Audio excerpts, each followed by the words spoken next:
हमने कहा था सेट होता है वेल डिफाइंड डिस्टिंक्ट बोला था और कलेक्शन ऑफ ऑब्जेक्ट्स। ठीक है, फिर हमने इसकी फॉर्म्स पढ़ी थी, इसके हम कैसे इसको सेट को लिख सकते हैं। हमने पढ़ा था कि ऑब्जेक्ट्स को एलिमेंट्स बोलते हैं, सेट को कैपिटल से डिनोट करते हैं, एलिमेंट्स को स्मॉल से डिनोट करते हैं, ये हमने पढ़ा था। सेट को कैपिटल से, एलिमेंट स्मॉल से, ये हमने पढ़ा था।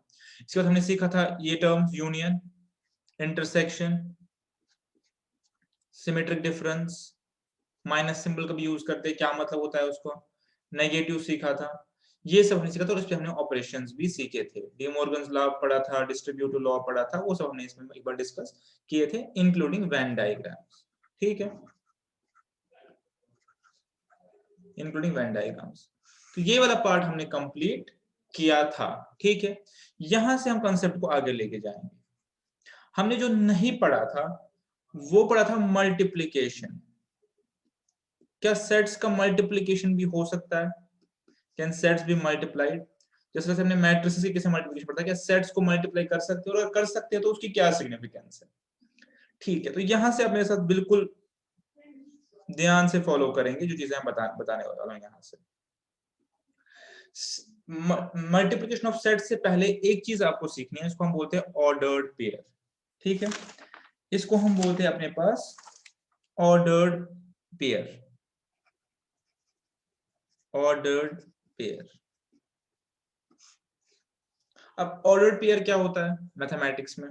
ठीक है, क्योंकि इसके बेसिस पे हम आगे फिर प्रोडक्ट ऑफ सेट्स पढ़ने वाले हैं। ऑर्डर्ड पेयर क्या होता है कि अगर मैं कोई दो एलिमेंट्स लूं, ठीक है, मैंने कोई दो एलिमेंट्स लिए, से ए एंड बी।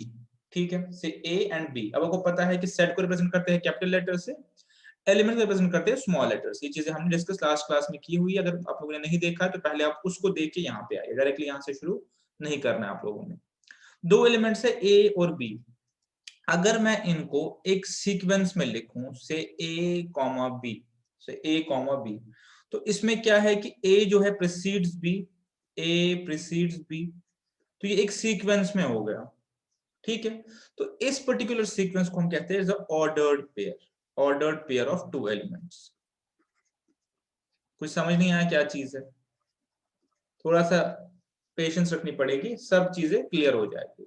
अभी मैं जस्ट इतना बोल रहा हूँ कि अगर मैं दो एलिमेंट्स को आप पूछेंगे दो एलिमेंट्स कहाँ से आए, क्या है दो एलिमेंट्स, वो सारा मैं कवर करूंगा। अब थोड़ा सा पेशेंस रखनी पड़ेगी। अगर मैं दो एलिमेंट्स ए और बी, ठीक है, ए और बी को लिखूं इस तरीके से कि एक एलिमेंट प्रीसीड कर रहा है दूसरे एलिमेंट को, हम कहते हैं ऑर्डर्ड पेयर। और इस पेयर की क्वालिटी क्या है, स्पेसिफिकेशन क्या है, स्पेशलाइजेशन क्या है, इसको मैं प्लॉट कर सकता हूं, इसको मैं प्लॉट कर सकता हूं 2D प्लेन पे। ये चीज शायद मैंने समझाई होगी।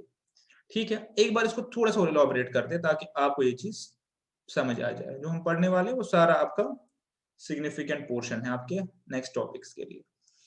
कि एक 2D प्लेन कैसे होता है, हमारे पास दो एक्सीज होती है। ठीक है, 2D प्लेन में ये चीजें हमने डिस्कस करी हुई है, हमने जब लीनियर इक्वेशन भी पढ़ा था, हमने जब इन इक्वेशन भी पढ़ा था, हमने किया हुआ था, तो आई होप आपने वहां पे अच्छे से ध्यान दिया होगा।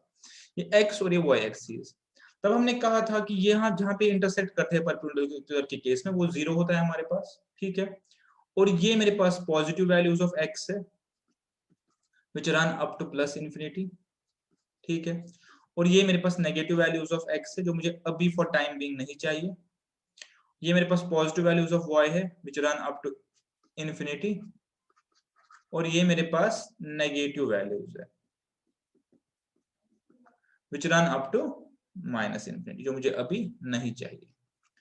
तो मैं अभी जो इस 2D प्लेन का जो पार्ट लूंगा वो ये प्लस प्लस वाला लूंगा, जस्ट समझाने के लिए, कोई भी ले सकते हैं। तो इस मैंने कहा एक ऑर्डर्ड पेयर है, ए प्रीसीड्स बी करके मैंने एक ऑर्डर्ड पेयर बनाया। मैंने दो एलिमेंट्स को लिया, उनका एक पेयर बनाया। अभी मैंने कोई बेसिस नहीं ली इसकी, आगे चल के हम बेसिस लेंगे। अभी हम बेसिस की बात नहीं कर रहे, हम जस्ट कह रहे हैं कि मैंने दो एलिमेंट्स लिए, मैंने कहीं से एलिमेंट ए लिया, कहीं से एलिमेंट बी लिया, और इनको मैंने क्लब किया, that is it is called ordered pair. ठीक है, अब ऑर्डर्ड क्यों कहते हैं? बिकॉज यहाँ पे ऑर्डर सिग्निफिकेंट है। बिकॉज हमारी जो कन्वेंशन है वो है कि पहले एक्स एक्सिस है, फिर वाई। जब मैं लिखता हूँ ए और B, that means A X axis वाला कोऑर्डिनेट है, बी वाई एक्सिस वाला कोऑर्डिनेट, ये प्रिजम्पशन है। ये आपको याद होगा, हमने जब पॉइंट्स प्लॉट किए थे इन इक्वेशन में, तब मैंने दिखाई थी ये चीज। तो इसलिए इसको ऑर्डर्ड पेयर कहते हैं, बिकॉज़ ऑर्डर मैटर करता है। हम कहेंगे बी ए और ए बी सेम पॉइंट्स नहीं है, ठीक है। अब यहाँ पे वो कंफ्यूजन हो सकती है कि ये सेट और इसमें क्या डिफरेंस है, सेट और ऑर्डर्ड पेयर में क्या डिफरेंस है, ठीक है। और अगर आपने पहला लेक्चर ध्यान से देखा होगा तो आप डिफरेंस खुद बता पाएंगे। सबसे पहले सेट मैंने कहा था कि सेट रहता है ब्रेसेस में, ठीक है, और एलिमेंट्स कुछ भी हो सकते हैं, क्या well defined collection of distinct elements, ठीक है। यहाँ पे बोले ऑर्डर्ड पेयर, तो मेरे पास जो ब्रैकेट और पैरेंथेसिस है वो जस्ट मैं दो एलिमेंट्स ले रहा हूँ, मैं कहीं से भी दो एलिमेंट्स ले रहा हूँ, आगे चल के आपको बताएंगे कहां से लेते हैं, बेसिस क्या होता है।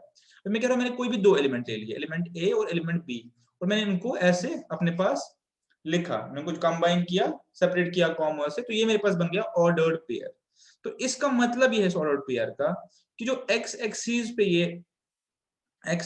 पे ये जो इसका कोऑर्डिनेट है वो ए है, तो प्रिज्यूमिंग के बोथ आर पॉजिटिव, बिकॉज़ हम पॉजिटिव पॉजिटिव डील कर रहे हैं, प्रिज्यूमिंग के बोथ आर पॉजिटिव इस ए बी में, तो यहाँ पे कहीं ए होगा, जो भी होगा 3 4 5 से दिस इज ए, और यहाँ पे कहीं बी होगा से दिस इज बी। तो ये ऑर्डर्ड पेयर को मैं प्लॉट कर सकता हूँ इस प्लेन पे, इसको कार्टेशियन प्लेन भी बोलते हैं, कर्सन प्रोडक्ट भी बोलते हैं, हम आगे पढ़ेंगे, अभी बस आप ऑर्डर्ड पेयर का सोचिए। तो यहाँ पे जो पॉइंट है, ये point, this represents an ordered pair A B, ठीक है। आप ये चीज समझ गए, ए और B, because by convention X precedes Y. अब अगर मैं प्रिज्यूम करूं, थोड़ा सा और आपने इसमें माइंड अप्लाई करना, अगर मैं प्रिज्यूम करूं कि ये वाला मैंने इग्नोर किया सारा, ठीक है, इग्नोर किया सारा, मैं आ गया प्लस प्लस वाले प्लेन पे। अब मुझे बता, अगर मैं इस पॉइंट पे इनफाइनाइटली मिनी पॉइंट्स डालूं, ठीक है, डाल सकता हूं इस पूरे क्वाड्रेंट में, जो मेरा ये फर्स्ट क्वाड्रेंट इसको हम बोलते हैं, इसमें कितने पॉइंट, इनफाइनाइटली मिनी पॉइंट्स, बिल्कुल, ये चीज आपको पता है। तो हर कोई पॉइंट जो मैंने इसमें प्लॉट किया, every point what does represents an ordered pair, ठीक है।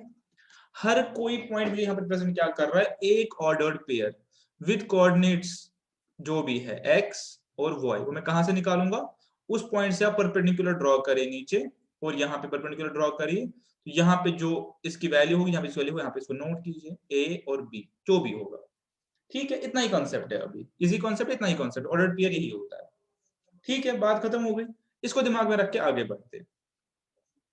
इसको कभी कभी हम कार्टेशियन प्लेन भी बोलते हैं, तो यार 2D प्लेन या कार्टेशियन प्लेन। तो अब आगे आगे चलेंगे, इस कॉन्सेप्ट को दिमाग रखें, ऑर्डर्ड पेयर क्या होता है। अब हमारे पास जो नेक्स्ट आता है कॉन्सेप्ट है प्रोडक्ट ऑफ सेट्स। जब सेट की बात आ गई तो आप यहाँ पे मान लीजिए 2 सेट्स, फिलहाल के लिए 2 सेट्स, ओके। अब फिलहाल के लिए पास 2 सेट्स है, से सेट ए और सेट बी, और प्रिज्यूम करके अभी अभी के लिए दोनों वॉइड या नल सेट नहीं है, दोनों में एलिमेंट्स है, ठीक है। इस प्रोडक्ट का पूरा नाम जो है वो मैंने पता कार्टेशियन प्लेन का है, कार्टेशियन प्रोडक्ट ऑफ सेट्स, ठीक है। क्या होता है, मैंने आपको यूनियन इंटरसेक्शन पढ़ा, ये नहीं पढ़ाया था कि हम दो प्रोडक्ट सेट्स को आपस में मल्टीप्लाई कर सकते हैं, इसको लिखते भी है ए क्रॉस बी या ए इनटू बी। क्या होता है ये, विद एग्जांपल समझते। अगर मैंने एक लिया 1 2 3 4, अभी के लिए आप देखिए, और इसको मैंने लिया 5 8, सपोज मैं इसको लिया 5 और 8, ठीक है। इसका मुझे कार्डिनल नंबर बताइए, n of a is equal 4, इसका कार्डिनल नंबर बताएंगे n of b is equal 2। अब पहले देखिए कि प्रोडक्ट पर्सन प्रोडक्ट होता क्या है, फिर हम इसको निकालेंगे होता क्या है। जब आपको पता चलेगा ये होता क्या है, तो आप फिर खुद ही इसको निकाल पाएंगे। कार्टेशियन प्रोडक्ट होता है ऑल ऑर्डर्ड पेयर्स, सारे ordered pairs, all ordered pairs, ठीक है, of elements a and b, ठीक है, element a and b such that a belongs to a and b belongs to b। यहां पे इसको रोके एक बार पढ़ लीजिए, ठीक है। मैं कह रहा हूं कि जितने भी, आपको पता है ऑर्डर्ड पेयर्स क्या है, ऑर्डर पेयर का मतलब मैं दो एलिमेंट्स को कंबाइन करता हूं, जिसको मैं प्लेन पे ड्रॉ कर सकता हूं। अगर मैं सेट ए से एक एलिमेंट उठाऊं और सेट बी से एक एलिमेंट उठाऊं, दो सेट, अभी मेरे पास दो सेट हो गए, सेट ए से एक एलिमेंट उठाऊं, सेट बी से एक और एलिमेंट उठाऊं, तो मेरे पास ऑर्डर पेयर बन जाएगा, बिकॉज एक एलिमेंट बी। तो जितने भी मुझे ऑर्डर्ड पेयर्स बन सकते हैं, कैसे? एलिमेंट ए को ए से उठा के, ए मतलब स्मॉल ए, जब मैं एलिमेंट बोल रहा हूं तो स्मॉल एलिमेंट ए को सेट ए से उठा के, ठीक है, ए को ए से उठा के मतलब है एलिमेंट ए को सेट ए से उठा के बिलोंग्स टू ए, और एलिमेंट बी को सेट बी से उठा के। अगर इसको मैं लिखना चाहूं अपनी रूल फॉर्म में, so A into B, product of A into B, Cartesian product of A into B is equal to all elements X with a rule such that X is equal to A B। ठीक बोल रहा हूं मैं?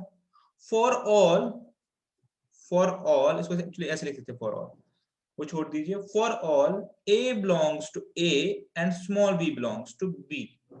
अब इसको एक बार read कीजिए, मैं ऊपर लिखा, मैं कह रहा हूं वो सारे ए एंड बी अगर मैं कंबाइन करूं इस तरीके से कि जो स्मॉल ए है वो मैं ए से ले रहा हूं, इससे ले रहा हूं, और स्मॉल बी को बी से ले रहा हूं, ऐसे जितने भी ऑर्डर्ड पेयर्स मेरे पास बनेंगे वो सारे ऑर्डर्ड पेयर्स जो है वो कहलाया जाएगा कार्टेशियन प्रोडक्ट ऑफ सेट्स। वो भी एक सेट ही होगा। एक बार देखियो कैसा सेट हो सकता है मेरे पास, इसी को एक बार करके देखते हैं। अब अपनी सिंपल मैथमेटिकल नॉलेज यूज कीजिए। अगर यहाँ पे मेरे पास 4 एलिमेंट्स है, ठीक है, और यहां मेरे पास 2 एलिमेंट्स है, तो इसका मतलब मेरे पास 8 ऑर्डर्ड पेयर्स आएंगे। यहाँ पे 4 into 2 रूल यूज होगा। और यहाँ पे आप फंडामेंटल ऑफ काउंटिंग भी यूज कर सकते हैं कि मुझे एक ऑर्डर्ड पेयर बनाना है ए और बी। ए को मैं फिल कर सकता हूं 4 तरीकों से, बिकॉज यहाँ पे 4 ऑप्शन है। बी को फिल कर सकता हूं 2 तरीकों से, so there are 8 ways to do this thing. तो यहाँ पे मेरे 8 ऑर्डर्ड पेयर्स बन सकते हैं, जिनको मैं आपको बना के दिखाऊंगा। ठीक है, यहाँ पे जब हमने ये चीज की तो आपको सबसे पहले एक और चीज लॉजिकली पता लग गई विदाउट एम्फसाइजिंग द मैटर, कि A cross B and B cross A are 2 separate things. ठीक है, क्यों? इसलिए बिकॉज वर्ड ही है ऑर्डर्ड पेयर। अगर मैं बी को पहले ले रहा हूं तो order of the elements change हो जाएगा। अगर मैं प्लॉट भी करना चाहूं, आप एक बार देख सकते हैं, मैं वापस आऊंगा इस पे, आपको इस पे। अगर मैं, ये मेरा एक कार्टेशियन प्लेन बताइए, 2D प्लेन बताइए, इस पे अगर मैं स्केल बनाना चाहूं 1 2 3, ठीक है, 1 2 3, और यहां से 1 2 3। अब अगर मैं 3 1 और 1 3 प्लॉट करना चाहूं तो they will be 2 separate points. It's quite logical. 1 3, this represents 1 3, and अगर मैं 3 1 पर 3 1 दिखाना चाहूं, ठीक है, 3 और 1, तो ये x3 ये y। तो क्वाइट लॉजिकल है कि 1 3 और 3 1 दो सेपरेट पॉइंट्स है, दो सेपरेट ऑर्डर्ड पेयर्स है। तो if that is the case, इसका मतलब मेरे पास a cross b ordered pair निकालेगा, b क्रॉस ऑर्डर्ड पेयर निकालेगा, तो ये अलग अलग होंगे। बट यहाँ पे एक बात है कि a क्रॉस b और b क्रॉस a बराबर नहीं होगा। ठीक है, done. That means a cross b and b cross a हमारे पास इक्वल सेट्स नहीं होंगे, हमने सारा पढ़ा हुआ है।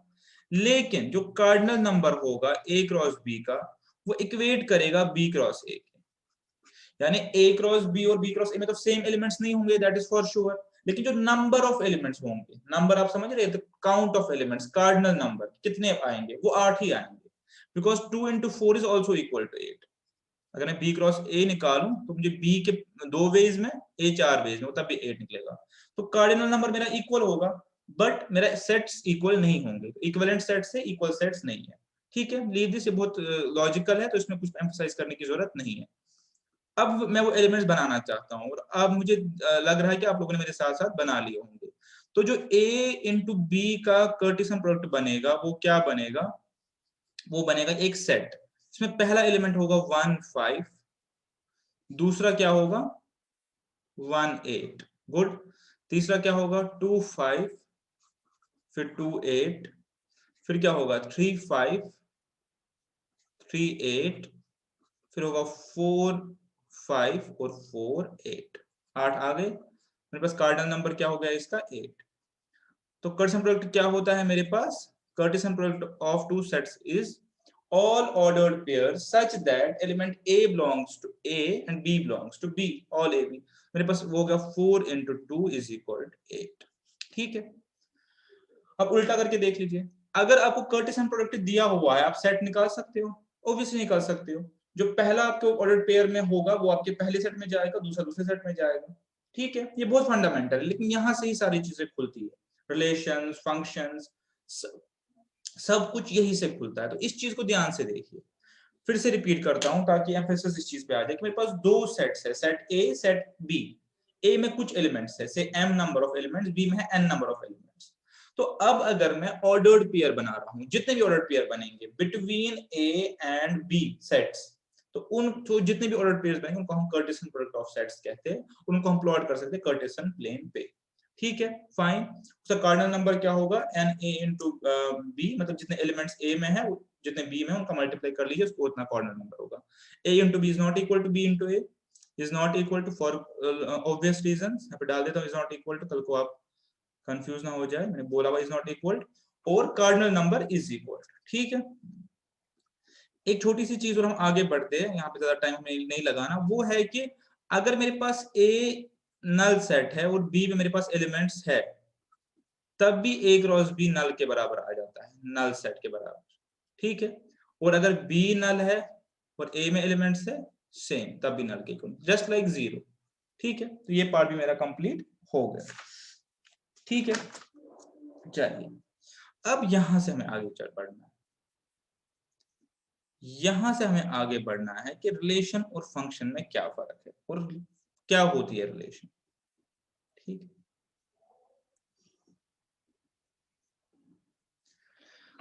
ठीक है, अभी तक मैंने ऑर्डर्ड पेयर, अब यहां से ध्यान से देखेंगे। ठीक है, बिकॉज आगे जाके ये सब गायब हो जाएगा, आगे जाके आप क्या देखोगे, F of X is equal to X plus 2, इतना देखोगे, उतने पे आपको काम करना पड़ेगा। Find F of 2, find F of 4, ये चीज आपको बताई जाएंगी। लेकिन अभी मैं जो आपको बता रहा हूँ ये सब ज्यादा जरूरी है, इस सब से हम यहाँ पे पहुंचेंगे, बिकॉज आगे जाके नेक्स्ट जब आगे आगे आगे जाएंगे इस चीज में, तो ये जो भी हम पढ़ रहे हैं ये सब गायब हो जाएगा।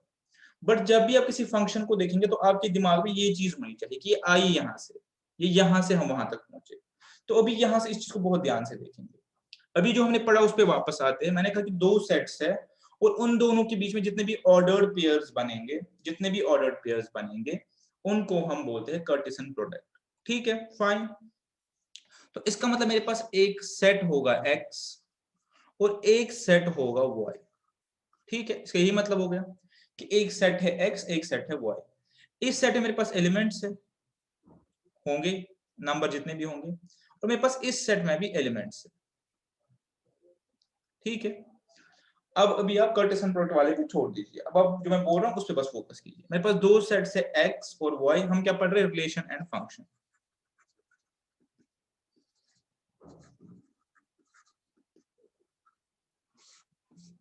ठीक है, हम पढ़ रहे हैं रिलेशन एंड फंक्शन। चलिए, तो मेरे पास एक सेट है x और एक सेट है y। ठीक है, ठीक है, बहुत ध्यान से देखिए, एक सेट है, एक सेट है, अब मैंने इसको रिप्रेजेंट किया ऐसे। आप इसको अगर चाहे तो आप इसको ऐसे रिप्रेजेंट कर सकते हैं। मैं यहाँ पे लिखना नहीं चाहता एलिमेंट्स यार, बिकॉज़ हमारा पर्पस कुछ और है, जैसे सेट हम लिखते हैं नॉर्मली। और अभी के लिए प्रिज्यूम कीजिए फाइनाइट सेट्स है, ऑल्दो इनफाइनाइट सेट पे भी फंक्शन बन सकती है, कोई ऐसा इशू नहीं, बट अभी के लिए समझने के पर्पस का प्रिज्यूम कीजिए कि फाइनाइट सेट्स है। ठीक है, तो अब हमें पता है कि इसमें कुछ एलिमेंट्स होंगे, इसमें कुछ एलिमेंट्स होंगे, और इन दोनों के बीच में हम ऑर्डर्ड पेयर्स बना सकते हैं। पता है आपको ऑर्डर्ड पेयर्स बना सकते, तो कैसे बना सकते हैं, इसका और इसका ऑर्डर पेयर बना सकता हूं, इसका इसका बना सकता हूं। ठीक है, मैं ऑर्डर पेयर्स बना सकता हूं जितने मर्जी बने, ये अपने ऊपर सीखा हमने। और कितने बन सकते हैं, अगर इसमें प्रिज्यूमिंग की फाइनाइट है, m एलिमेंट्स है और इसमें n एलिमेंट्स है, प्रिज्यूमिंग की फाइनाइट है, तो m into n ordered pairs बन सकते हैं। ठीक है, लेकिन क्या हमने ऊपर जो ऑर्डर्ड पेयर्स उनको किसी रूल से बाइंड किया ना, हमने कोई रूल से बाइंड उनको नहीं किया। हमने क्या बोला कि सेट ए में मेरे पास इतने एलिमेंट्स है, सेट बी में मेरे पास इतने एलिमेंट्स है, मैं दोनों का कर्सन प्रोडक्ट लेता हूं, जितने भी ऑर्डर्ड पेयर्स आएंगे वो सब मेरे ऑर्डर्ड पेयर माने जाएंगे, वो सब मेरे कर्सन प्रोडक्ट माना जाएगा, ठीक है। बट अभी मैं एक स्टेप आगे जा रहा हूं, मैं कह रहा हूं कि मेरे पास सेट एक्स है, मेरे पास सेट वाई है, इसमें मेरे पास एलिमेंट्स है, तो मुझे पता है कि टोटल जो मेरे पास इसमें बनेंगे वो बनेंगे m इंटू n, ठीक है। फिर से देख लो, ये एक, ये दो, तो मैंने इसमें फाइनाइट नंबर ऑफ एलिमेंट्स डाल दिए 5 और यहाँ पे फाइनाइट नंबर डाल दिए 4। अब मुझे पता है टोटल जो बनेगा इसमें ऑर्डर पे बनेगा 20, ठीक है। पहला 4 से, दूसरा फिर 4 से एंड सो ऑन। बट मैं कह रहा हूं कि ना, मैं इसमें कुछ रिलेशंस या मैं इसमें भी कुछ एसोसिएशंस ट्रेस कर रहा हूं, मैं इसको जोड़ रहा हूं इसके साथ, ठीक है। अभी के लिए 20 टोटल बनेंगे, इसको जोड़ रहा हूं इसके साथ, ये सेट ए है और ये सेट बी है, इसको जोड़ रहा हूं इसके साथ, ठीक है, बस। और इसको जोड़ रहा हूं उससे इसके साथ अभी के लिए, ठीक है। ये मैंने यहाँ पे खाली छोड़ दिया, ठीक है। तो अभी अगर आप देखें मैं क्या कर रहा हूं, मैं एलिमेंट एक्स में जो एलिमेंट है, एक्स में जो एलिमेंट्स है या ए में जो एलिमेंट्स है, एक्स और वाई बोलते हैं, ए में जो एलिमेंट्स है उनको बी में जो एलिमेंट्स है उनके साथ जोड़ रहा हूं बाय सम रूल। मैं कह रहा हूं कि मैं कोई रूल, कोई मेथड, कोई फॉर्मूला ऐसा निकालूं, ऐसा लिखूं, ऐसा बनाऊं कि मैं ए के एलिमेंट को, ए के एलिमेंट को जो बी के एलिमेंट्स के साथ लिंक कर सकूं, उसके साथ लिंक कर सकूं। किस तरीके से लिंक कर सकूं कि अगर मुझे पता हो कि ए का एलिमेंट क्या है, मैं अकॉर्डिंगली बी का एलिमेंट निकाल सकता हूं। लिंकेज तभी बनेगी अगर मैं कोई रूल आपको डिफाइन कर दूं इस तरीके से कि आपको ए का यहाँ पे एलिमेंट पता है, तो बी का कॉरेस्पॉन्डिंग एलिमेंट निकाल सकते हो, ठीक है, ओके। या ऑलरेडी बी में एलिमेंट्स है मेरे पास, बट मैं उतनी ही लिंकेज करूं जो उतने ये रूल से डिफाइन हो। मुझे पता है टोटल नंबर ऑफ लिंकेजेस कितनी होंगी, m इंटू n, प्रिज्यूमिंग कि इसमें m नंबर ऑफ एलिमेंट्स है, n नंबर ऑफ एलिमेंट्स है, लेकिन मैं वही वाले ऑर्डर्ड पेयर्स चाहता हूं। कौन से ऑर्डर पेयर चाहता हूं, वही वाले जो किसी रूल से बाउंड हो। तो हो सकता है इस m इंटू n में जो 20 केसेस आए थे इसमें से 5 या 4 ही ऐसे हो जो इस रूल से बाउंड हो, जो इस रूल से मेरे पास आ जाए, ठीक है।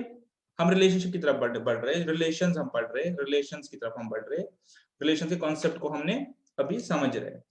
सेट्स हमने पढ़े, ऑर्डर्ड पेयर्स हमने पढ़ा, हमने कर्सन प्रोडक्ट पढ़ा। हमने कहा कि मैं एलिमेंट ए और मैं सेट ए और सेट बी दोनों में से एलिमेंट्स उठा के कर्सन प्रोडक्ट बना सकता हूं, ठीक है। जितने भी ऑर्डर्ड पेयर्स बनेंगे बनेंगे, बट उससे हम एक स्टेप आगे बढ़ रहे हैं। हम अभी क्या बोल रहे हैं, हम बोल रहे हैं कि हम अभी ये बोल रहे हैं कि ए और बी में मैं कोई ऐसी लिंकेज बनाऊं कि मैं ए के एलिमेंट्स और बी के एलिमेंट्स को लिंक कर सकूं, ठीक है। तो इसको हम लिखते कैसे हैं, इसको हम लिखते कैसे, इसको हम लिखते हैं, इसको हम लिखते हैं अभी के लिए स्टार्टिंग के लिए, बाद में ये चीज हम इग्नोर करेंगे और ऐसे नहीं लिखेंगे कि रिलेशनशिप कैसे बनेगी। हम बोलेंगे F, F stands for function ultimately, ठीक है, फ्रॉम ए टू बी, ठीक है, फ्रॉम ए टू बी। मैं सेट ए से, एक्चुअली सेट ए के एलिमेंट से होता है, सेट ए के एलिमेंट लिखते ऐसे, सेट ए के एलिमेंट से स्ट्रेट लाइन होती है, सेट बी के एलिमेंट्स में कोई रिलेशनशिप बनाना चाहता हूं, ठीक है। This F stands for function, जो भी हम पढ़ेंगे कि फंक्शन और रिलेशन में क्या फर्क है, ठीक है। और इसको हम एफ ऑफ एक्स भी लिखते हैं, फंक्शन ऑफ एक्स, यानी y का जो एलिमेंट है वो डिपेंड करेगा x के एलिमेंट पे, because they are bound by a rule, ठीक है। तो यहाँ पे सबसे पहली जो चीज है, जब हमने एसोसिएशंस बनाई बिटवीन a एंड b, ठीक है, इसको हम रिलेशन बोलते हैं। और मैं उससे आगे फंक्शन पे आऊंगा ताकि डिस्टिंक्शन खत्म हो जाए, आप समझे डिस्टिंक्शन क्या है।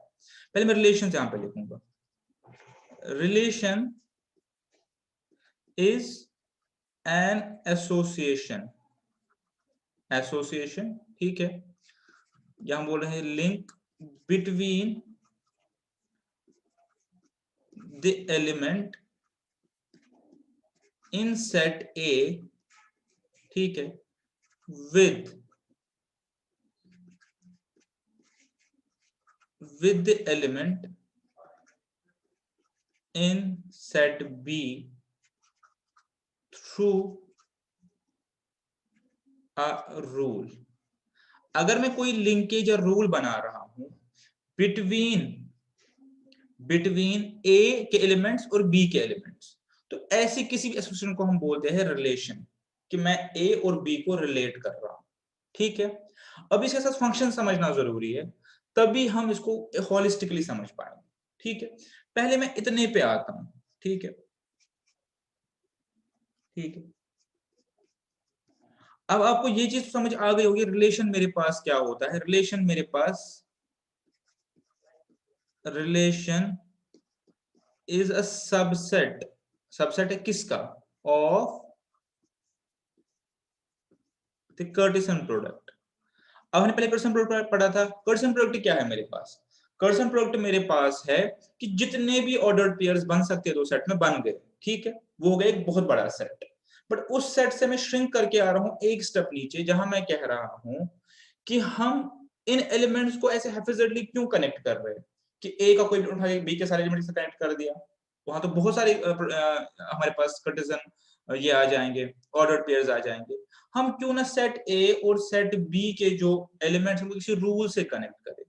जब हम इनको किसी रूल से कनेक्ट करते हैं तो ऐसे किसी एसोसिएशन को हम बोलते हैं रिलेशन। ठीक है, रिलेशन। ठीक है, ठीक है, यहां तक पॉइंट ये तो आपने समझ लिया होगा। अब इसके साथ ही एक टर्म जो बहुत चलती है वो है फंक्शन। ठीक है, वो है फंक्शन, और दोनों का डिफरेंस बहुत नैरो है लेकिन बहुत सिग्निफिकेंट है। बहुत नैरो है लेकिन बहुत सिग्निफिकेंट है। वो क्या है कि जब मैं रिलेशंस बनाता हूं, देखिए मैं आपके सामने कुछ रिलेशंस बनाऊंगा। मैंने आपके सामने ये x, एक ये ले लीजिए पहले x और y, इसके सपोज मान लीजिए 4 एलिमेंट्स है, उसके 3 एलिमेंट्स है सपोज। मैंने इसको कनेक्ट किया। अब मुझे पता है टोटल नंबर ऑफ 12 बनेंगे, पर मुझे 12 करने की जरूरत नहीं है बिकॉज मैं रिलेशन बना रहा हूं, ना कि कार्टेशियन प्रोडक्ट निकाल रहा हूं। ठीक है, इसको छोड़ दीजिए आप इस वाली चीज दिमाग से निकाल दीजिए बिकॉज हम एक स्टेप आगे पहले हमने जर्नली कंबाइन किया, अब हमने थ्रू रूल कंबाइन किया। अभी मैं रूल नहीं लिख रहा, रूल आगे चल के लिखूंगा। अभी मैं रूल अभी छोड़ दीजिए क्या है। मैंने इसको कनेक्ट किया। ठीक है, मैंने इसको कनेक्ट किया। ठीक है, मैंने इसको कनेक्ट किया। मैंने इसको कनेक्ट किया सपोज। अब मैंने ये क्या रिलेशंस बनाए बाय सम रूल, मैंने रिलेशंस बनाए।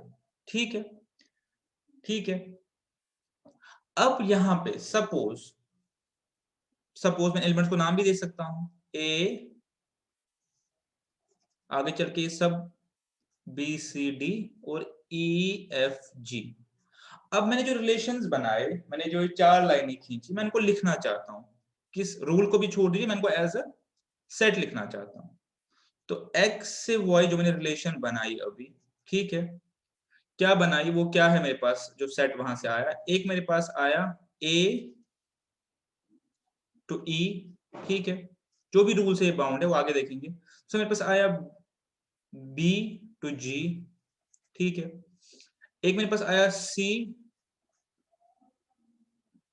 टू e, ठीक है। एक मेरे पास आया c टू e, और एक मेरे पास आया लास्ट d टू f। ठीक है, यही मेरे पास आया, और अब मैं इसको बंद कर रहा हूं, सेट बन गया।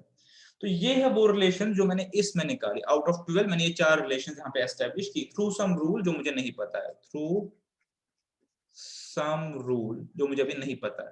तो अभी हमारा पर्पस वो नहीं समझना। ठीक है, रिलेशन बन गई। अब इसमें आप गौर से देखिए। ठीक है, ये और एक और यहाँ पे बनाता हूं, दोनों में आप फर्क समझ लीजिए।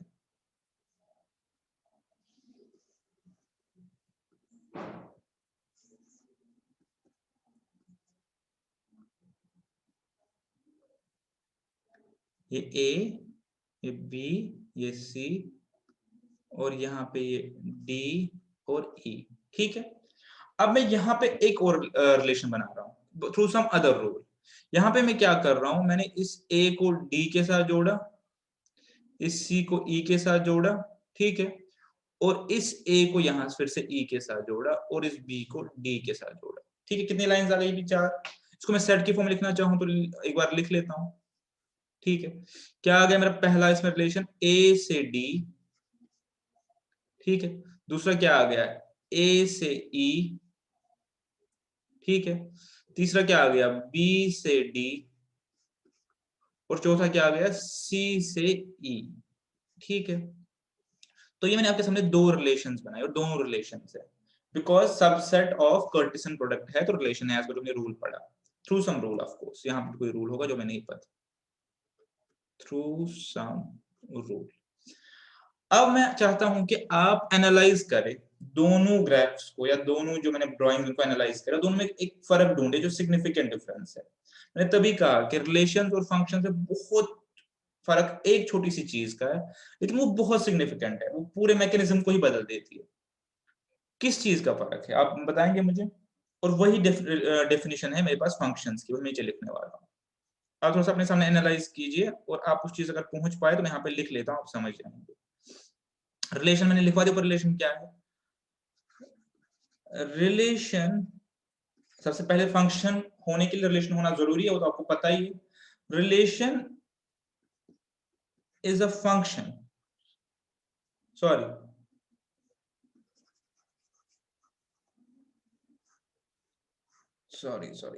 फंक्शन इज अ रिलेशन, यानी फंक्शन होने के लिए पहले रिलेशन होना बहुत जरूरी है, वो आपको पहले वो चीज पता है, is a relation.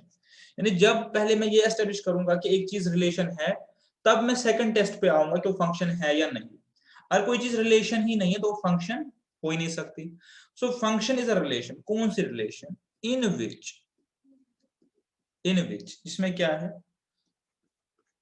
no two ordered pairs, no two ordered pairs have same first element। बस इतना सा फर्क है और ये बहुत सिग्निफिकेंट फर्क।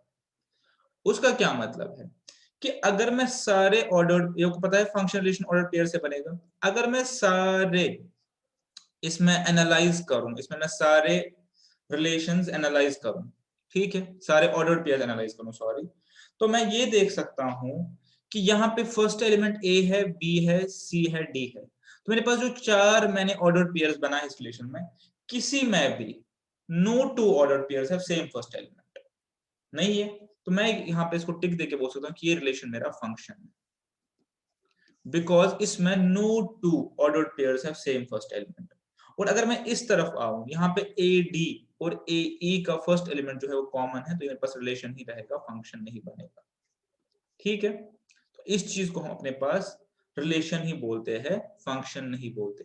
फंक्शन हम तभी किसी चीज को बोलते हैं, किसी रिलेशनशिप को हम तभी फंक्शन बोलते हैं, किसी रिलेशन को तब जब उसका जो फर्स्ट एलिमेंट है, जो फर्स्ट एलिमेंट है या फर्स्ट जहां से वो शुरू हो रही है, वो मेरे पास क्या है, यूनिक है।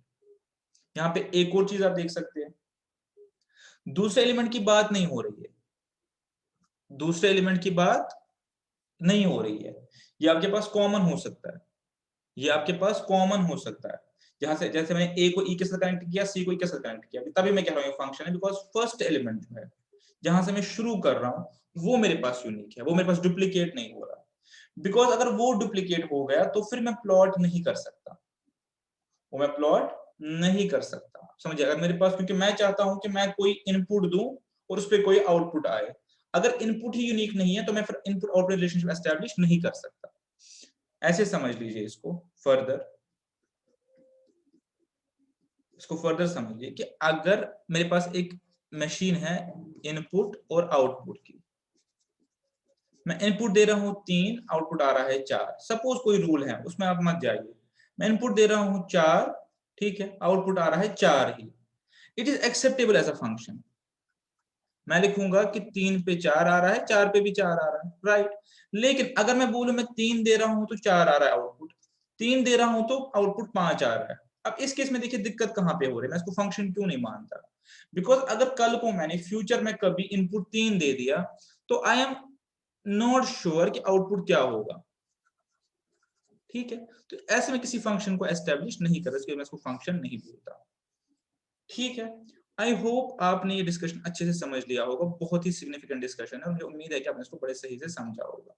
मैं बहुत ही लेमैन लैंग्वेज में इसको पढ़ाने की कोशिश कर रहा हूँ, मैं कोई भी टेक्निकल टर्म या कोई भी टेक्निकलिटी इसमें नहीं डिस्कस कर रहा। ठीक है, एक बार एक रिवीजन मारते हैं इसका जो हमने अभी तक पढ़ा।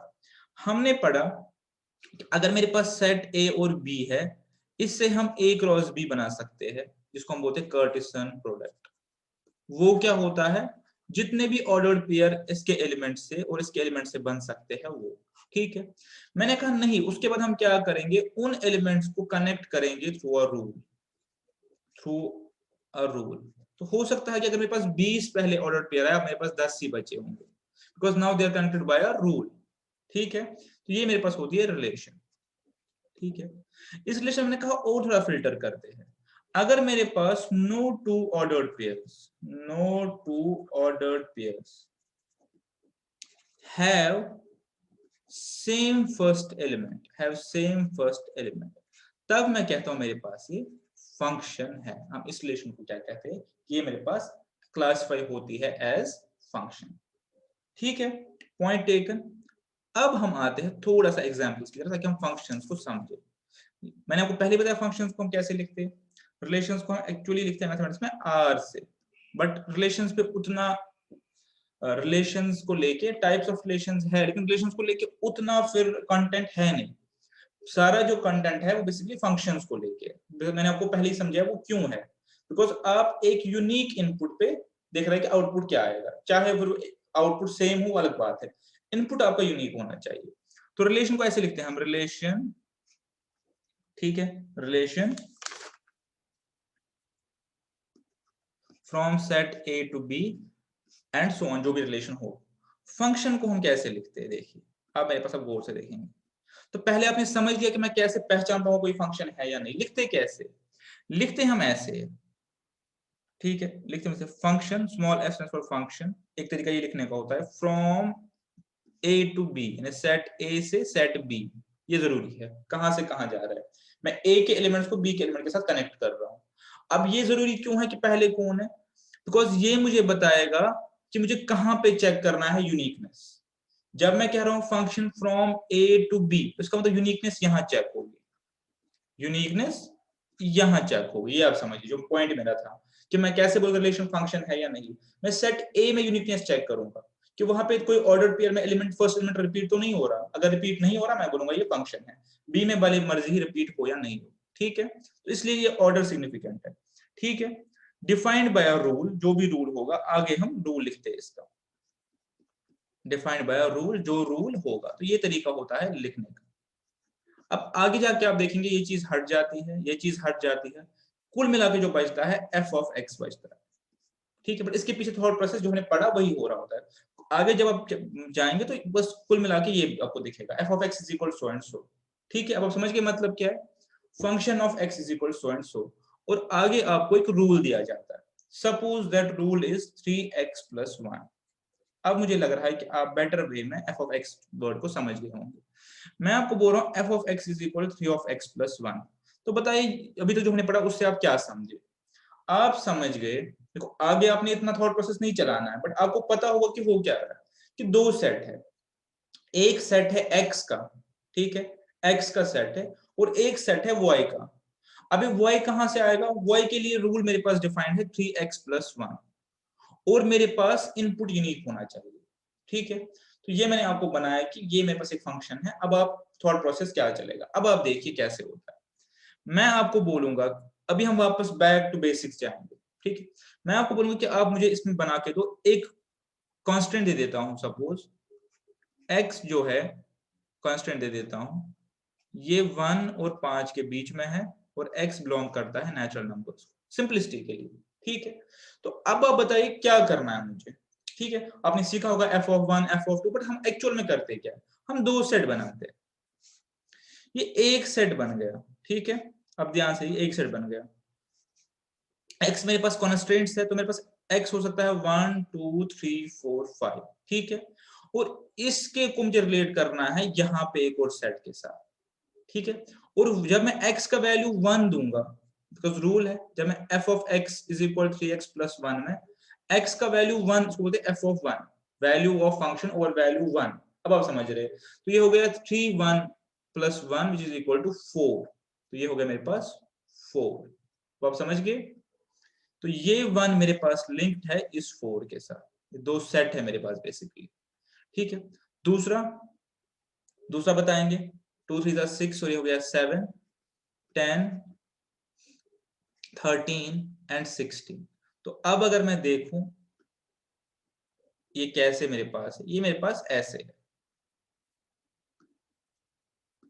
जो मैंने फंक्शन लिखा है 3x प्लस 1, ये एक्चुअली मेरे पास ऐसे है कि 1 पे वैल्यू 4 है, 2 पे वैल्यू 7, ये फंक्शन है ऑब्वियसली, 3 पे 10 और रूल आपको मैंने बता दिया, रिलेशन तो है ही है लेकिन ये फंक्शन, 4 पे 13 और 5 पे 16। ठीक है, ठीक है, आप इसमें रूल मेरे पास क्या है 3x प्लस 1। इसको और थोड़ा इलॉबरेट करना चाहूं आपके लिए,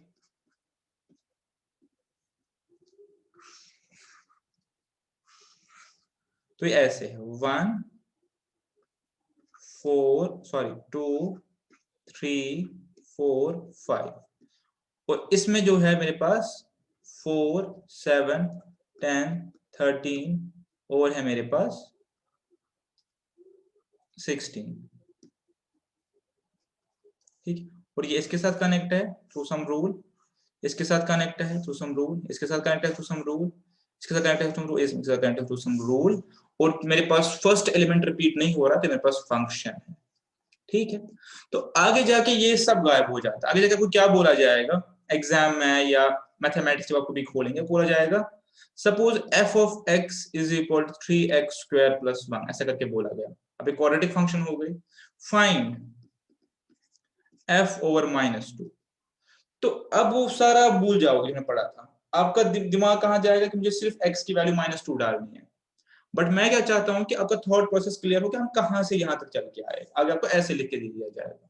तो हम क्या लिखेंगे, हम सिंपली लिखेंगे मैं क्या चाहता हूं 3 - 2 स्क्वायर प्लस 1, तो इसकी जो भी वैल्यू आएगी वो आप आंसर इसमें बोलेंगे। ठीक है, बट ये थॉट प्रोसेस कहां से आया ये मैं आपको कहता हूं, थॉट प्रोसेस सारा इसमें थॉट प्रोसेस चल पीछे, ये मेन पार्ट है, ये जो सारा है ये मेन पार्ट है इसमें।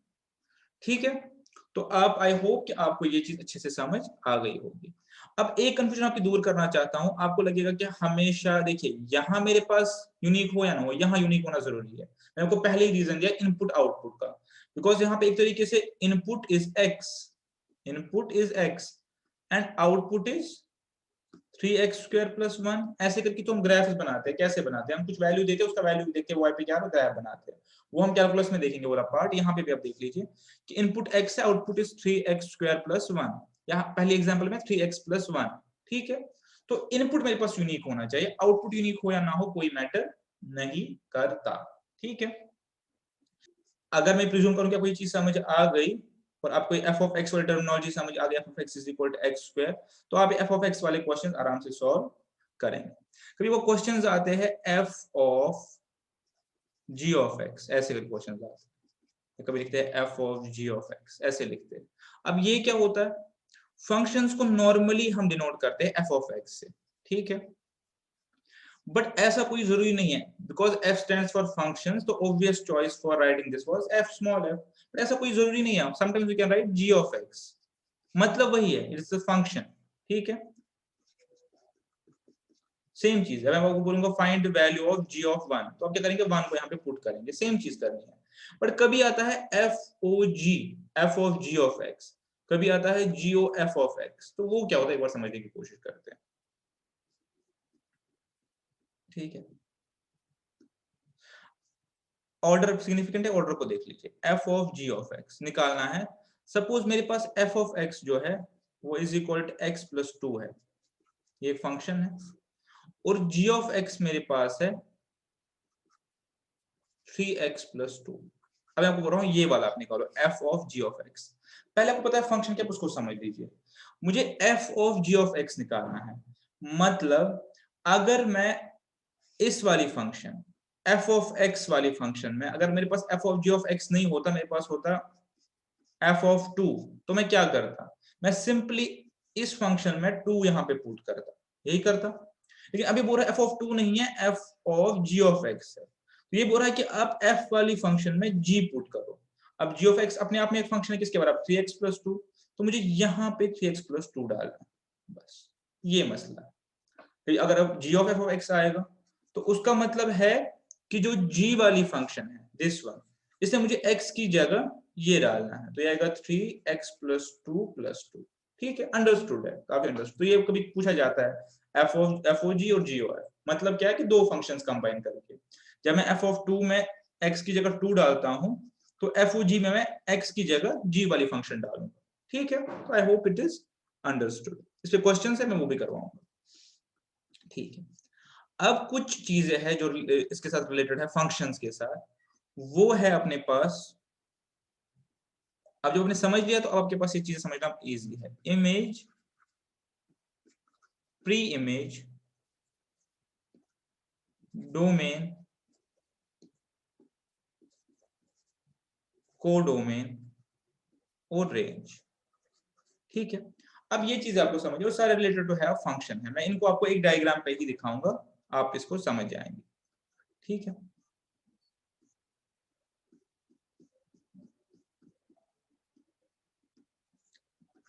बैक टू बेसिक्स, ये एक सेट है, ये एक सेट है, इन दोनों के बीच में फंक्शंस है आपस में। ठीक है, ठीक है, तो जब जरूरी नहीं है कि हर कोई रिलेट हो, मैंने आपको पहले ही बताया, अगर हर कोई मैं रिलेट करूं तो क्या बनता है, at the cost of repetition, मैं हर कोई रिपीट करता हूं तो क्या बनता है, कर्टिसन प्रोडक्ट।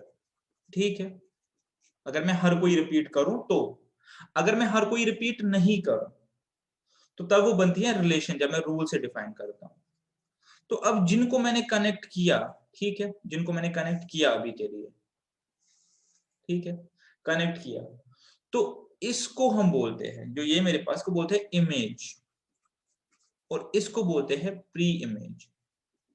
ठीक है, अब अगर मैं एग्जांपल के लिए नाम दूं, यहाँ पे ये x है और ये a है, तो मैं कहूंगा कि a is image of x and x is pre image of a, elements के कॉन्टेक्स्ट में a is image of x और x is pre image of a, ये मैं एलिमेंट्स की बात कर रहा हूं।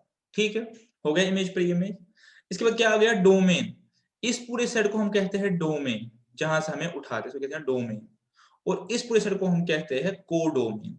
ठीक है, पूरे सेट की बात कर रहा हूं। एलिमेंट्स के लिए मैंने कहा इमेज और प्री इमेज, सेट को कहते हैं डोमेन और कोडोमेन, बिकॉज हमने सारे एलिमेंट्स कनेक्ट नहीं किए। इसके बाद अब पता है एक्स यूनिक है, इसके बाद जो एलिमेंट्स यहां से यूटिलाइज हो रहे हैं, या मैं कहूंगा कि जो भी इमेज है, बिकॉज इट्स नॉट नेसेसरी कि हर कोई इमेज हो, मेरे पास यहाँ 6 पॉइंट थे, मैंने 3 ही कनेक्ट किए। जो भी इमेज है, इमेज के सेट को हम बोलते हैं रेंज, इमेज के सेट को हम बोलते हैं रेंज। ठीक है, इमेज के सेट को हम बोलते हैं अपने पास रेंज, बिकॉज जरूरी नहीं है कि यहां से हर कोई एलिमेंट यूटिलाइज हो। ठीक है, समझ गए, ये प्री इमेज है एलिमेंट्स, उसकी कॉरेस्पॉन्डेंस यहाँ पे इमेज है, इस पूरे सेट को हम बोलते हैं कोडोमेन, इसको बोलते हैं डोमेन, और कोडोमेन में से range is subset of codomain. Codomain में से जो जो एलिमेंट्स यूटिलाइज होंगे, जो इमेज वाला इमेज बनेंगे, नेसेसरी कि हर कोई इमेज बनेगा, उस सेट को हम बोलते हैं रेंज। ठीक है, उसको हम बोलते हैं रेंज। इस चीज को एक एग्जांपल से समझते हैं, इस चीज को एक एग्जांपल से समझते हैं, उसके बाद हम आएंगे टाइप्स ऑफ फंक्शंस पे। पहले इस चीज को एक एग्जांपल से समझते हैं, बुक की एग्जांपल थी और अच्छी एग्जांपल थी।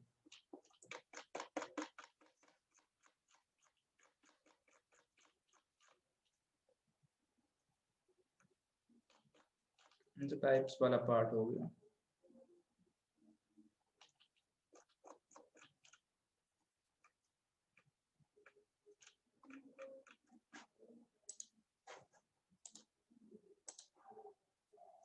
इसको ले आते हैं यहाँ पे,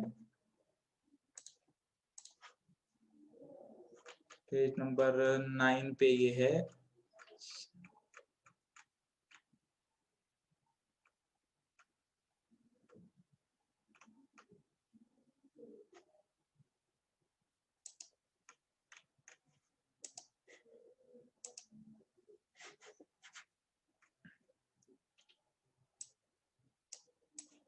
देखिए यहाँ पे मेरे साथ देखें, बाकी चीजें हमने पढ़ ली, यहाँ से देखेंगे आप।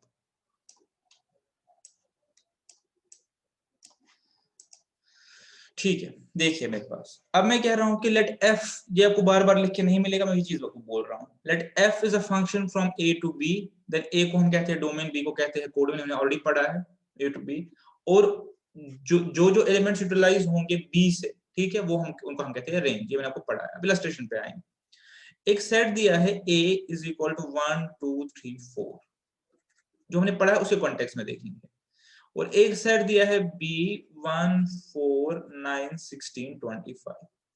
अब इनको कनेक्ट करने के लिए एक फंक्शन दी हुई है f of x is equal to X square, this is a function X square. तो अब अगर मैं देखूं और मुझे बताइए कि मैं इसमें से कनेक्ट करना चाहता हूं, तो मुझे बताइए 1 के साथ कौन सा एलिमेंट लिंक होगा? 1 के साथ एलिमेंट लिंक 1, ये सेट a, ये सेट b। 2 के साथ क्या लिंक होगा? 4। 3 के साथ क्या लिंक होगा? 9। इसके बाद आप बताएंगे मुझे,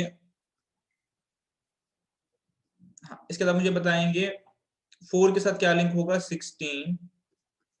और इसके बाद कोई एलिमेंट नहीं है, तो 25 मेरा रह गया अनलिंक्ड। ठीक है, 25 मेरा रह गया अनलिंक्ड। ठीक है, अब सबसे पहला क्वेश्चन, क्या ये फंक्शन है या नहीं? And the answer is yes, because first element is not getting repeated. ठीक है, कहीं पे भी हमारा फर्स्ट एलिमेंट रिपीट नहीं हो रहा है, तो इस केस में ये फंक्शन है, एज पर जो हमने डेफिनेशन समझा। We have a unique first element everywhere. ठीक है, क्वेश्चन नंबर 2, अगर ये फंक्शन है, हमने कहा हाँ, डोमेन क्या है इस फंक्शन का? What is the domain? 1 2 3 4। And what is the codomain? पहले कोडोमेन निकालते हैं। कोडोमेन है ये वाला सेट पूरा। What is the range? जो एलिमेंट्स यूटिलाइज हो गए यहां से, जो इमेजेस बनी 1 4 9 16, ये मेरा रेंज बन जाएगा, बिकॉज ये एलिमेंट्स में यूटिलाइज हो गए। अब इमेज और प्री इमेज बताइए। 1 1 की ये मेरे पास प्री इमेज हो गई, ये इमेज हो गई, ये प्री इमेज, ये image, pre image, image, pre image, image. ठीक है, वो आपको समझ, ये अनलिंक्ड है, तो ये मेरे पास रेंज का पार्ट नहीं बनेगा, बट कोडोमेन का पार्ट है। ठीक है, चलिए एक और एग्जांपल थी इस पे, बस इसलिए मैंने ये कॉपी किया था यहाँ पे, बस मुझे आपको एग्जांपल से ये रेंज वाले मैटर बताने थे। टाइप्स पे बाद में आएंगे, पहले एक और फंक्शन देखिए। हाँ, एग्जांपल है let n be the set of natural numbers. अभी क्या है कि n set of natural numbers है। ठीक है, आप समझ गए, तो ये इनफाइनाइट सेट है, और एक रूल दिया हुआ है इन्होंने, f of x is equal to x। अब वो बाकी हम नहीं लिखेंगे, यहाँ पे लिख रहा है from n to n, अब दिस इज अंडरस्टूड। ठीक है, for all x is equal to n। तो अब आप लिंकेज शुरू कीजिए, आपका 1 लिंक हो जाएगा 2 के साथ, 2 4 के साथ, 3 6 के साथ, एंड सो ऑन। अब आप बताइए क्या ये फंक्शन है? आंसर इज यस, बिकॉज मेरा फर्स्ट एलिमेंट रिपीट नहीं हो रहा है। अब क्वेश्चन है व्हाट इज माय डोमेन, तो आप कहेंगे डोमेन तो ये n है पूरा। ठीक है, and what is my range? My range is set of even numbers only, because यहां से मुझे दिखेगा 2 4 6 8 एंड सो ऑन, तो रेंज मेरा सेट ऑफ इवन नंबर्स है। ठीक है, तो आप ये कॉन्सेप्ट समझ गए। इतना ही कॉन्सेप्ट था ये, डोमेन, रेंज जो हमने पढ़ा, इमेज, प्री इमेज, डोमेन और रेंज, मेरे पास इतना ही कॉन्सेप्ट था। ठीक है, इसको अब मेरे पास जरूरत नहीं है, इसको अपने पास निकाल सकते। चलिए, अब जब हमने ये समझ लिया और मुझे लगा कि अब f of x का मतलब समझ गए, अब हम अपने पास आएंगे व्हाट इज, हाँ एक और चीज मैंने आपको यहाँ पे नहीं दिखा, जो कैलकुलस में काम आएगा। जो फंक्शन है वो पता है, फंक्शन ऑर्डर्ड पेयर ही है इनडायरेक्टली, तो function can be represented on a 2D plane.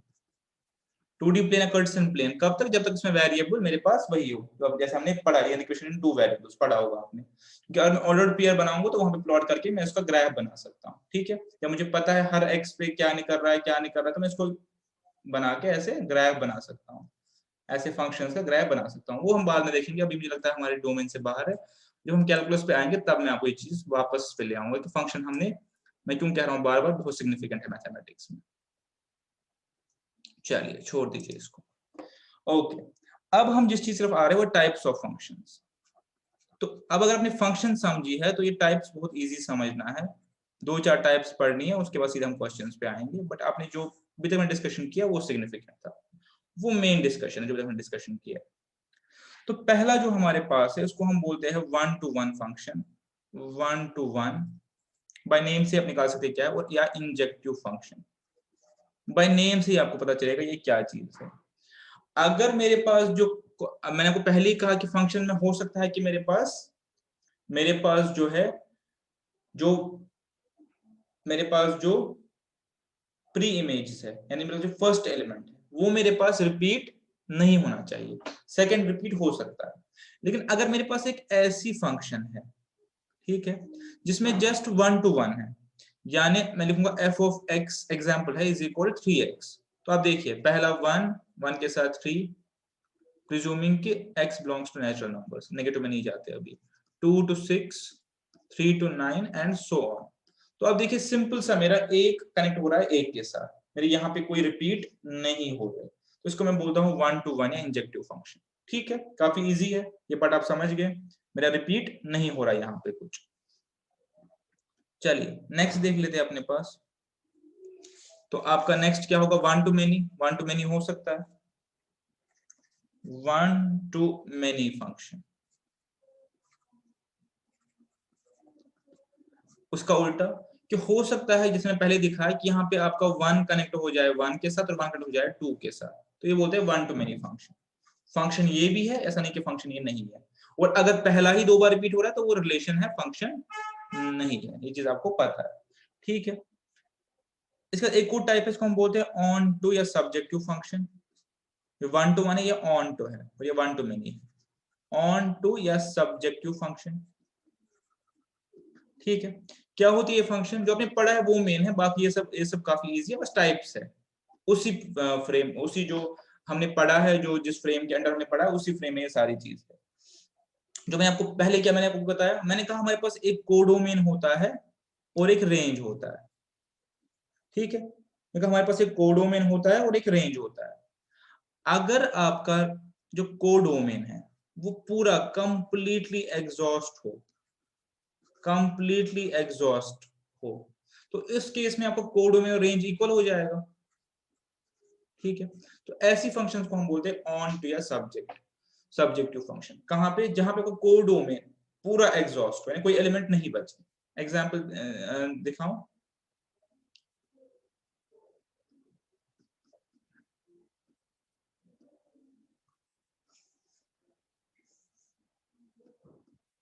ये 1 2 और ये सपोज 2 और 4। अब देखिए इस फंक्शन में क्या हुआ। ठीक है, ये फंक्शन मेरे पास क्या हो गई, 1 to 1, सिंपल है। ठीक है, ये 1 to 1 हो गई।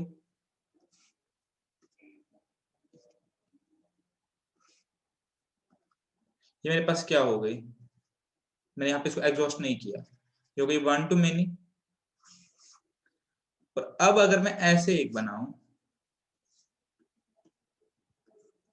ये मेरे पास 1 to 1 है ऑब्वियसली, लेकिन ये मेरे पास ऑन टू या सब्जेक्टिव भी है, बिकॉज मेरा जो कोडोमेन है वो पूरा एग्जॉस्ट हो गया, मैंने यहाँ कोई एलिमेंट अनअटेंडेड नहीं है। मैंने codomain is equal to range, यहाँ पे codomain is not equal to range. ठीक है, अगर मेरे पास पूरे का पूरा कोडोमेन एग्जॉस्ट हो रहा है, पूरा रेंज बन रहा है, तब मैं इसको कहता हूँ ऑन टू या सब्जेक्टिव फंक्शन। ठीक है, इस पे क्वेश्चन पूछ सकते हैं, कॉन्सेप्ट के पॉइंट ऑफ व्यू से इसमें सिग्निफिकेंस नहीं है, इस पे क्वेश्चन पूछ सकते हैं कि ये किस टाइप की फंक्शन है, वो हम ये देख के बता पाएंगे।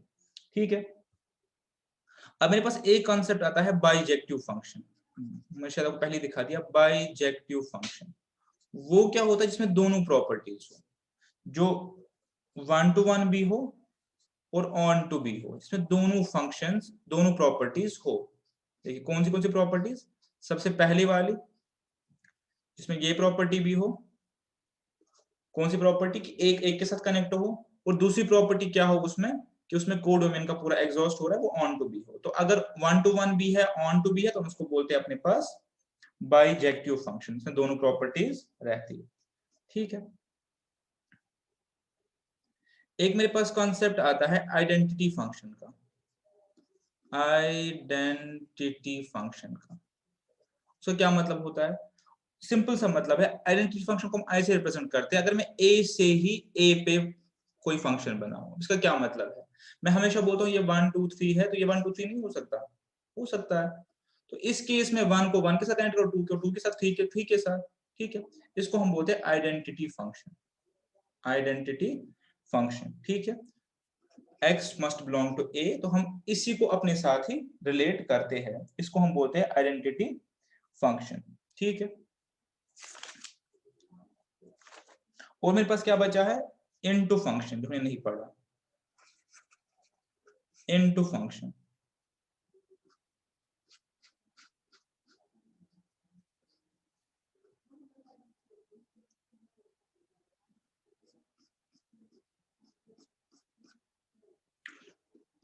जो ऊपर पढ़ा था उसका उल्टा, व्हेन बी मतलब ए और बी, आप समझ लीजिए ए और बी, मैं बी की जगह लिखूंगा codomain he, when codomain is not exhausted. अगर मेरे पास कोडोमेन एग्जॉस्ट ही नहीं होगा तब मैं उसको इनटू फंक्शन बोलता हूँ, ठीक है। अगर हो गया एग्जॉस्ट तो मैं उसको क्या बोलता हूँ, ऑन टू फंक्शन। 1 to 1 आपको पता ही है, 1 to 1 रेफरेंस होनी चाहिए, ठीक है। मैं बहुत ही लेमन लैंग्वेज आपको लिखवा रहा हूँ, कोई डेफिनेशंस में आपको ज्यादा इसमें नहीं घुसा रहा। For every X belongs to E B, वो सब मैं आपको नहीं बता रहा, मैं आपको सिंपल बता रहा हूँ कि अगर मेरा कोडोमेन पूरा एग्जॉस्ट नहीं होगा तो वो इनटू फंक्शन मानी जाएगी, यानी कुछ एलिमेंट्स मेरे पास बचे रहेंगे, ठीक है। एग्जांपल्स आप बना सकते हैं सीधे, वो उसमें कोई इशू नहीं है।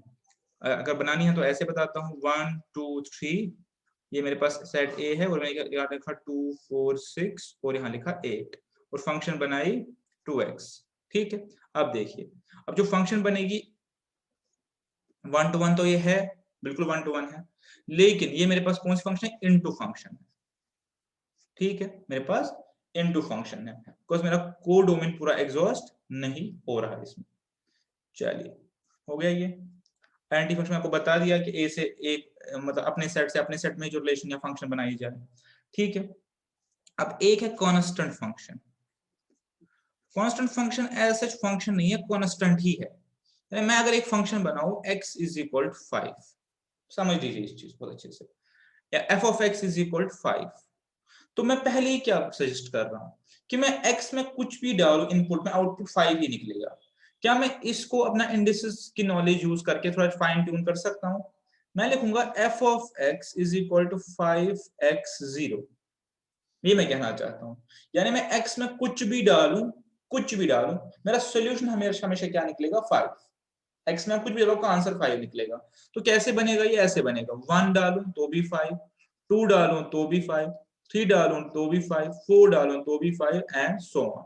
अब मुझे बताइए फंक्शन है, हाँ जी है बिल्कुल, पहला एलिमेंट रिपीट नहीं हो रहा, दूसरा हो कोई फर्क नहीं पड़ता। ऐसी फंक्शन हमको बोलते हैं कांस्टेंट फंक्शन, कांस्टेंट फंक्शन, ठीक है। इसमें क्या होता है कि आप कुछ भी यहां से डालो, आपकी जो इमेज है वो हमेशा 5 ही निकलेगी, आउटपुट जो है आपका वो हमेशा 5 ही निकलेगा। अब आप इस टर्म को बहुत अच्छे से समझ गए होंगे जो हम आमतौर यूज करते हैं। चलिए, कांस्टेंट फंक्शन के बाद हमारे पास क्या है, मैंने 2 1 में आपको बता दिया, मैपिंग बता दी, ठीक है। अब एक लास्ट है इनवर्स फंक्शन, बस एक लास्ट है इनवर्स फंक्शन, और एक इक्वल फंक्शन का कॉन्सेप्ट है, वो तो आपको पता है, बिल्कुल बाय नेम ही सजेस्ट हो रहा है कि f ऑफ x को हम इक्वल टू कहते हैं g of x, when for all x क्या होगा, f of x is equal to g of x। अगर मैं दोनों फंक्शन में सेम वैल्यू पुट करूं और आंसर सेम आए तो बोलते हैं इक्वल फंक्शंस, ठीक है। ये ज्यादा सिग्निफिकेंस नहीं है, इनवर्स वाला सिग्निफिकेंट है वो देख लीजिए। इनवर्स फंक्शन ये है कि अगर मैं फंक्शन बना रहा हूं a से b में, एक फंक्शन बना रहा हूं a से b में, तो बाय सम रूल से rule is 2x, f of x is equal 2x। Inverse है कि b से a कैसे कनेक्ट होगा, समझ लीजिए। अगर मैं कह रहा हूं कि 1 2 कैसे बनेगा, 2x करके, 2 1 कैसे बनेगा, आधा करके। तो अगर मैं b से a बनाना चाहूं तो कैसे करूंगा, x अपॉन 2, उल्टा ही करना है ना, अगर मैं b से a फंक्शन में आना चाहूं, ठीक है। तो सिमिलरली अगर मैं ये कह रहा हूं कि function is 3x plus 1 f from a to b, अब मैं यहां से उल्टा वहां जाना चाहूं तो कैसे आऊंगा,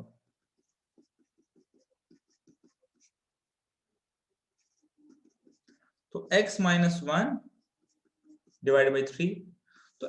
तो क्या मेरा पॉइंट है, मेरा पॉइंट है कि जब मैंने a से b तक पहुंचने में कोई रूल डेवलप किया तो b से a तक पहुंचने में क्या रूल लगेगा, इनवर्स फंक्शन है। तो अगर मैं ऐसे बोलूं f from a to B is say कुछ, सपोज 2x वाले एग्जांपल ले लेते, इनवर्स फंक्शन होती है f-1, ठीक है।